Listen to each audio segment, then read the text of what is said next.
Iya, berita pertama malam ini ada kisah seorang mantan. Tapi bukan mantan biasa, tapi kisah mantan napi yang gagal move on. Namanya Nur Hadi, bukan Nur Hadi Aldo, capres fiktif nomor urut 10. Masih ingat ya?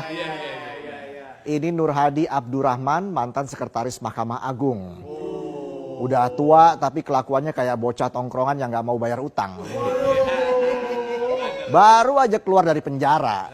Belum sempet update status di WA, indahnya matahari pagi ini. Belum sempet ngelurusin punggung. Tulangnya masih zigzag. Langsung dijemput KPK lagi. Mungkin kalau dibayangin nih ya. Baru juga jalan 2 langkah dari gerbang lapas. Tiba-tiba ada yang nyolek dari belakang. Bukan kuis komunikata. Tapi penyidik KPK. Masuk keluar masuk lagi.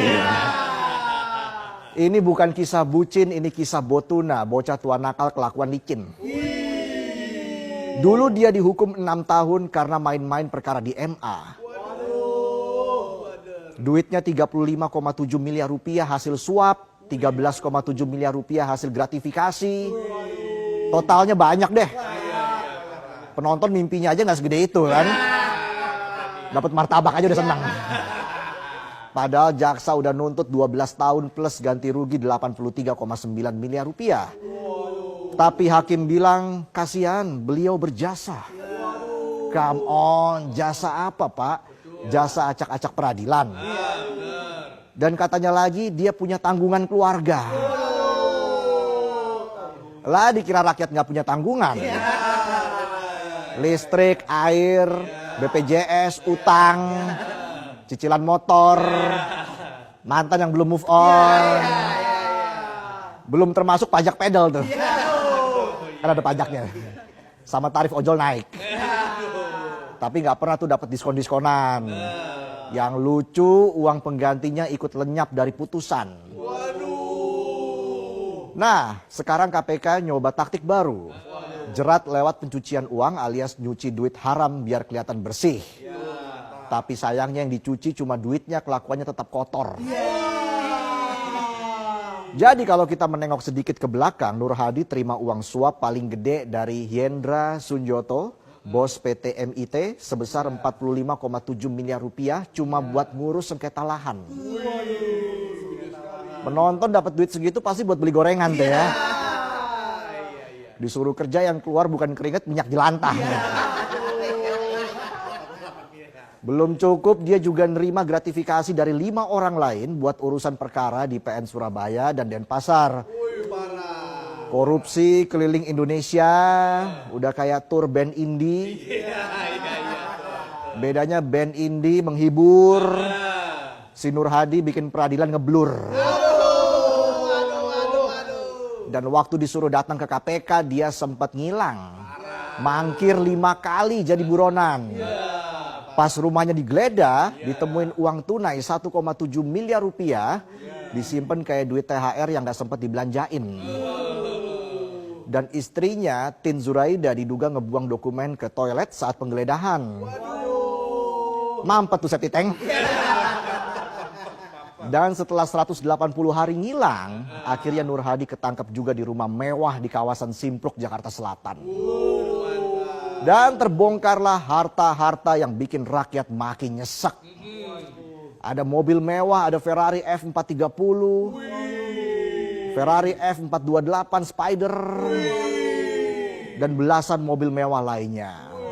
Terus ada jam tangan elit Richard Mille, Audemars Piguet, Patek Philippe. Ngerti nggak penonton?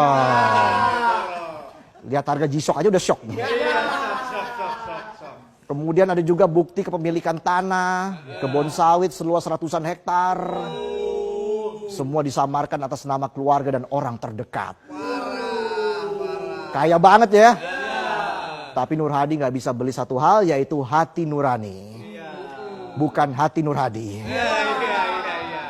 Itu semua blueprint korupsi modern, sistemnya rapi, barangnya ngumpet. Pelakunya bapak-bapak soft spoken. Bapak-bapak soft spoken. Saya korupsi ini kan buat kita semua ya, Dek. Kamu tenang aja. Biar Bapak yang hadapi. Bisa aja parkiran apotek. Tapi apa kata putusan pengadilan? Nur Hadi yang dituntut jaksa 12 tahun nyatanya cuma divonis 6 tahun, denda cuma 500 juta rupiah. Alasannya udah tua, berjasa, dan ada tanggungan keluarga. UIA, UIU, EO. Coba kalau penonton yang nyolong beras di minimarket. Terus bilang ke aparat, Pak, saya udah tua, dulu sering bantu bersihin rumah RT. Kemungkinan besar tetap ditahan. Kalau enggak ya siap-siap rawat inap, babak belur dikeroyok warga. Mohon maaf atas malingan saya. Ikan hiu di dalam tong. I love you tapi bohong. Dan mirisnya Nur Hadi bukan satu-satunya. Ada Hasbi Hasan, penggantinya sebagai sekretaris MA. Juga terlibat suap koperasi. Dan dapat vonis 6 tahun dari tuntutan jaksa 13 tahun. Wow, sebuah gaya kepemimpinan yang plek-ketiplek. Lalu ada Zarov Rikar, mantan pejabat MA yang terima gratifikasi hampir 1 T. 1 triliun rupiah dan emas puluhan kilo. Tuntutan jaksa 20 tahun tapi lagi-lagi dapat diskon vonis jadi 16 tahun. Alasannya sama, udah tua. Kalau gitu semua koruptor tinggal bawa akte kelahiran doang tuh pas sidang. Nih Pak, saya udah tua, kulit udah keriput.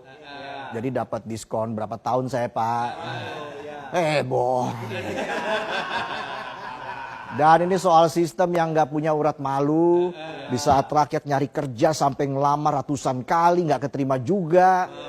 Bahkan sampai diusir pemerintah buat cari kerja ke luar negeri. Orang dalam sistem peradilan nyari duit dari belain perkara orang yang jelas-jelas salah. Boh. Tapi kita kasih kredit buat KPK. Karena sekarang mereka gas Nur Hadi pakai pasal pencucian uang. Dan ini jadi langkah penting karena kalau cuma vonis ringan terus lama-lama korupsi nggak ada efek jerah. Yang ada jeripaya rakyat yang dibabat abis. Ingat, buat seluruh penegak hukum di negara ini, rakyat sudah capek lihat koruptor senyum-senyum di sidang. Capek juga lihat vonis ringan dijual dengan dalih usia. Capek nunggu sistem yang katanya adil tapi tiap hari kelihatan banci. Dan capek juga penonton lihat berita pejabat kaya gara-gara korupsi tapi penontonnya nggak kaya-kaya. Sama kayak saya. Yang penting kan setia. Kalau nggak setia ya seikhlasnya. Pinjam dulu 100. Sudah saatnya gelengkan kepala dan katakan tidak. Tidak pada korupsi. Jadi dejavu saya. Karena kalau Nur Hadi bisa bolak-balik penjara kayak rumah sendiri, maka negeri ini bukan lagi tempat buat hukum ditegakkan, tapi playground buat para maling yang bisa mainin pasal.